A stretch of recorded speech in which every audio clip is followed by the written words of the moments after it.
Thank you for that. We're going to continue in worship as we share in prayer. Would you join me? In our best moments, we celebrate the love that you have for us, O God, and acknowledge the contributions we make to the world. Yet too often we are plagued by inner voices and outer conventions that undermine our ability to claim our own worth and cause us to live with uncertainty. Accept us even when we have trouble accepting ourselves, and help us to notice our gifts and to claim our place as creatures created in the image of love. Amen. As I mentioned a few moments ago, it's good for your leaders to receive spiritual nurture. And I have received some of that in many ways, but I want to share two particular stories that come from the hospital. Some of you will know that Maureen Klein had a difficult accident that required her ending up in hospital and having surgery. Happy to report that she's in the healing mode at the moment. But the week prior to her accident was Thanksgiving Sunday, and I had found this quote from Brother David that you might remember that said, we can't be thankful for everything, but we can be thankful in everything. Bit of a brain twister. And Maureen told me as I was visiting her after her surgery that on the way to the hospital, this quote came into her mind, and she got thinking about what she could be thankful for in the moment. And then I had opportunity this week to go and visit a woman that I had known 14 years ago when I was the pastor here.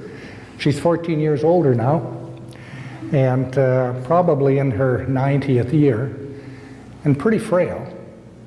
When I walked into her room, she was sitting in a wheelchair with a belt on, and I knelt down beside her and I said, "Hi, I'm Brian Walton." And she said, "Oh, Brian, how nice to see you. Did your son ever finish engineering school?"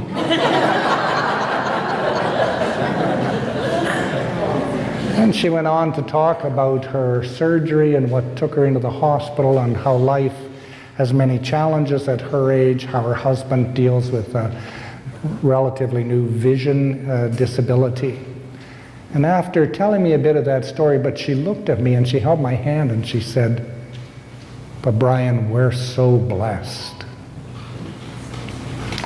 So as we enter into prayer this morning, I want to invite you to think about thankfulness and blessing, and about concerns you might have for others or for your own life. And I want to offer you a little quiet space to do that. So let us pray. Creator of life,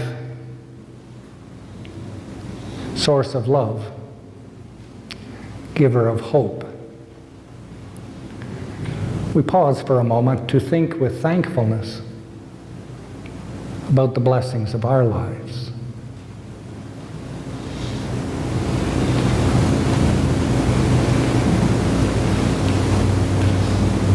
Sorry, I'm having trouble with the connection. Please try again.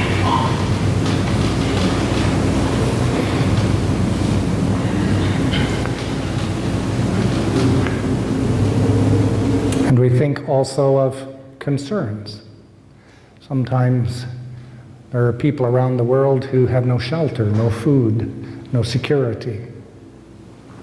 We think of people in our community who worry about their job, their marriage, their children. We think of people from our community who are in hospital, hoping for wellness. We think of people who are grieving the loss of a loved one.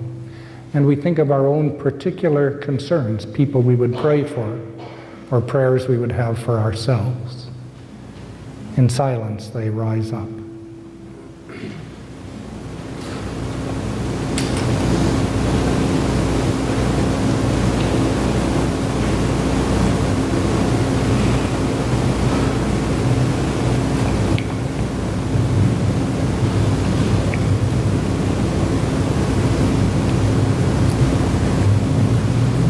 You You are the amazing grace, O God, that can well up and spill out from a little lady in a wheelchair. How powerful you are. We continue to worship you as we sing the words that Jesus taught.